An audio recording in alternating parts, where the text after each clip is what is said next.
ಕೇಳ್ತಿರ್ತಕ್ಕಂಥ ನನ್ನ ಎಲ್ಲ ಪ್ರೀತಿಯ ಕನ್ನಡಿಗರಿಗೆ ಈ ನಿಮ್ಮ ಪ್ರೀತಿಯ ಶಂಕರ ಮಾಡುವ ಹೃತ್ಪೂರ್ವಕವಾದಂಥ ನಮಸ್ಕಾರಗಳು.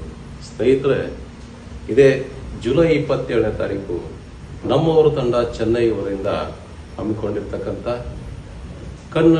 ಕನ್ನಡಿಗರ ಸಮ್ಮಿಲನ ಕಾರ್ಯಕ್ರಮಕ್ಕೆ ನಾನು ಬರ್ತಾ ಇದ್ದೀನಿ. ತಾವೆಲ್ಲರೂ ಕೂಡ ಬನ್ನಿ.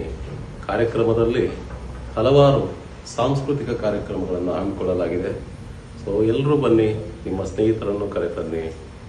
ಕನ್ನಡಿಗರೆಲ್ಲರೂ ಸೇರೋಣ, ಕನ್ನಡವನ್ನು ಬೆಳೆಸೋಣ, ಕನ್ನಡವನ್ನು ಉಳಿಸೋಣ. ಬನ್ನಿ, ಹಾಗಾದರೆ ಅಲ್ಲೇ ಸಿಗೋಣ. ನಮಸ್ಕಾರ.